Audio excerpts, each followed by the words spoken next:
community health center da koi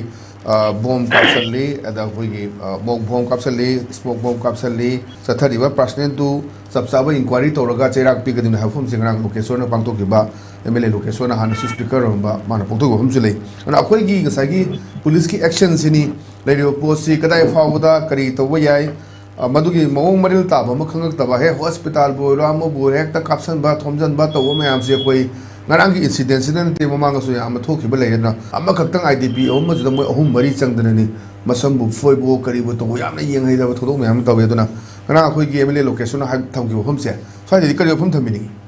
mo MLA location ha se ma ha se ya e bo but maning be yeng mom chang e bo location se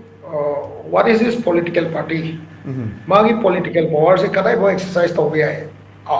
ari issue sagatpa sina amani achumba haibasu amani aduga ngasai se samna haibda civil activism mana mana ngasai na tragal kai club ki president mana mana police na toibe action je henmale masi action je koi kro to bom thoi masi koi na condemn to we haibu na amane ba ada MLA ma ko magi ngasai ki power lo to khaba MLA na taba MLA ma adu su congress party ki aduga magi MP ni su lai ba ko MP ani su lai ba ani lai ba si manung da ai no sik to so hai jagre na ko outer ki MP se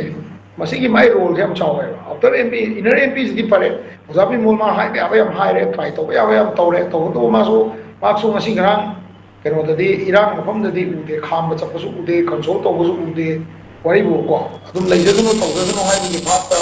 to do ma to ye ade masi ki poche kupne yang janta ga di congress is a political party magi MP ani sina mediator oibada yamna timing chaba jaga oibane ada maram di kai no hai ganda jagi kai ni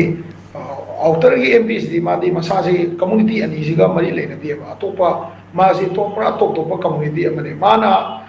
mana mediator ge khantari at least he can try ma governor una basu yai governor da ma advice to go yai idea of manipur gi wari ni ai na hai se pare hoi gi uji lai ba condition ji da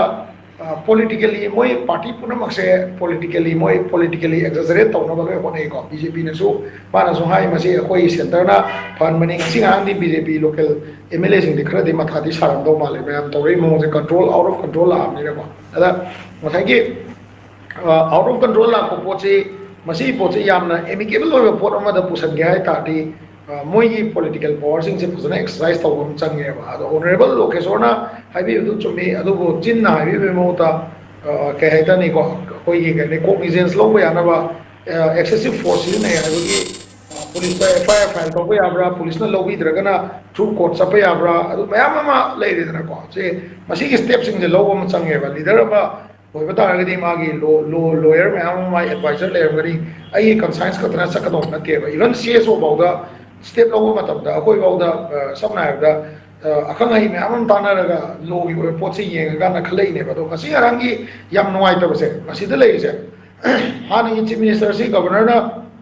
hanjan kawai ngarang ang ma unai hai adu kai maram gi unai no public kem khang de wai bu ko sai festival ma na moi tra mi tra nga unai koi kem khang de hoji lei ba manipur gi condition ji de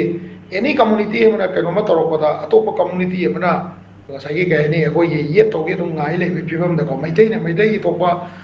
naga gi to pa situation gi advantage hai community gu de ma lo do gi hona bai mo me really de le situation si gi ba do kitang politically mature hen ni ai ta khara ge hen mature ba sau yam sau ni ngam ne ka gi ko sau ni ngam ne akoi bo yam sau ni chang ga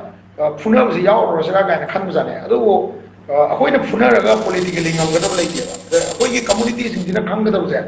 ai na pa ma poche phamna ba na da ai gi inaw pa se mai thi ba ta ga di ko ai inaw pa se mai thi ga di ichin naw ta ne ko se akoi ai inaw pa mai thi ga di madu da asai gi akoi na khatari se mi atop na mai pa khini ha do pa adu khangom thre ba da hathar se ne ba yam na music se ma gi role se akoi na si gi timing ji da ya pa na yeng ba ya se ozabi mol ga ma ga moi ani mak se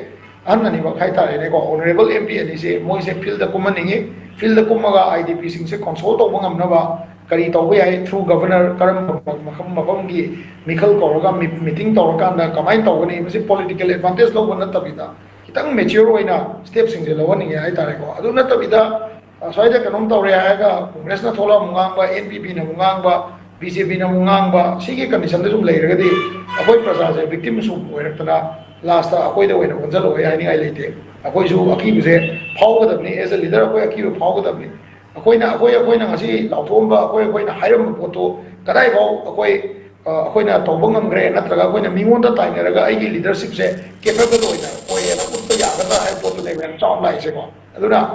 ꯃꯁꯤ ꯑꯩꯈꯣꯏ ꯃꯨꯟꯅ ꯈꯪꯕ ꯑꯃ ꯆꯪꯉꯦꯕ ꯑꯗꯨ ꯉꯝꯗ꯭ꯔꯒꯗꯤ ꯉꯝꯗꯕ ꯇꯥꯔꯒꯗꯤ ꯃꯣꯏ ꯉꯁꯥꯏꯒꯤꯀꯣ ꯃꯣꯏꯅ ꯄꯥꯏꯔꯤꯕ ꯄꯣꯂꯤꯇꯤꯀꯦꯜ ꯄꯣꯁꯇꯒꯤ ꯇꯣꯛꯈꯤꯕꯅ ꯍꯦꯟꯅ ꯐꯩꯌꯦꯕ ꯑꯗꯨꯅ ꯏꯁꯝ ꯁꯝꯃꯤꯗ ꯑꯣꯅꯔꯦꯕꯜ ꯂꯣꯀꯦꯁꯣꯔꯗꯁꯨ ꯑꯗꯒꯤ ꯄꯥꯔꯇꯤ ꯄ꯭ꯔꯁꯤꯗꯦꯟꯅꯁꯨ ꯈꯟꯕꯤꯔꯣ ꯑꯩ ꯉꯁꯤ ꯑꯄꯤꯜ ꯑꯗꯨꯝ ꯁꯤꯗꯒꯤ ꯑꯄꯤꯜ ꯇꯧꯖꯒꯦ ꯍꯣꯏ ꯇꯧꯕꯗꯤ ꯃꯁꯤ ꯄꯥꯎ ꯅꯩꯅꯕꯅꯤꯀꯣ ꯑꯗꯨ ꯑꯣꯏꯇꯥꯔꯁꯨ ꯃꯁꯤ ꯑꯦꯛꯇꯤꯚꯤꯁ ꯑꯃ ꯑꯣꯏꯅ ꯑꯩ ꯑꯄꯤꯜ ꯇꯧꯖꯒꯦ ꯑꯥꯔꯊꯔꯗꯣ ꯐꯤꯜꯗ ꯄꯨꯊꯕꯤꯔꯛꯑꯣ ꯑꯣꯖꯥ ꯕꯤꯃꯣꯜꯒ ꯐꯤꯜꯗ ꯄꯨꯊꯕꯤꯔꯛꯑꯣ ꯁꯤꯒꯤ ꯑꯩꯈꯣꯏ ꯑꯥꯏ ꯗꯤ ꯄꯤꯒꯤ ꯂꯩꯔꯤꯕ ꯂꯤꯗꯔ ꯃꯌꯥꯝꯁꯤꯒ ꯐꯝꯃꯤꯟꯅꯍꯜꯂꯨ ꯑꯥꯔꯊꯔꯒꯤ ꯔꯣꯜꯁꯦ ꯌꯥꯝ ꯆꯥꯎꯋꯤ ꯃꯥꯅ ꯇꯨꯃꯤꯟ ꯂꯩꯁꯟꯕꯁꯦ ꯍꯌꯦꯡ ꯀꯣꯡꯒ꯭ꯔꯦꯁ ꯄꯥꯔꯇꯤꯗꯁꯨ ꯌꯥꯝ ꯁꯣꯛꯀꯅꯤ ꯀꯣꯟꯅ ꯁꯣꯛꯂꯛꯀꯅꯤ ꯃꯁꯦ ꯍꯧꯖꯤꯛꯀꯤꯕꯨ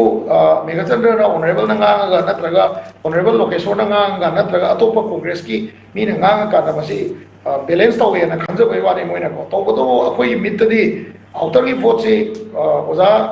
ꯀꯩꯅꯣꯅ ꯑꯩꯈꯣꯏꯒꯤ ꯑꯥꯔꯊꯔꯅ ꯀꯥꯈꯤꯕꯁꯤ ꯃꯍꯥꯛꯅ ꯉꯁꯤꯐꯥꯎꯗ ꯑꯥꯏ ꯗꯤ ꯄꯤꯁꯤꯡꯒꯤ ꯑꯣꯏꯕ ꯃꯥ ꯐꯤꯜꯗ ꯀꯨꯝꯃꯛꯑꯕ ꯑꯦꯠꯂꯤꯁ ꯋꯥꯟ ꯇꯥꯏꯝ ꯐꯥꯎ ꯎꯅꯕ ꯂꯩꯇ꯭ꯔꯤ ꯑꯗꯨꯅ is the honorable harvesting the position of the valley to gain popularity within their community ꯍꯥꯏꯕ ꯀꯣꯏꯁꯟ ꯑꯃ ꯂꯥꯛꯀꯅꯦꯕ ꯁꯤꯁꯦꯀꯣ ꯑꯗꯨꯅ ꯃꯁꯤ ꯕꯦꯂꯦꯟꯁ ꯇꯧꯕ ꯇꯥꯏꯃꯤꯡ ꯆꯥꯔꯤꯉꯩꯗ ꯇꯧꯕꯤꯌꯨ ꯍꯥꯏꯅ ꯑꯩ ꯁꯨꯃꯥꯏꯅ ꯇꯧꯖꯒꯦ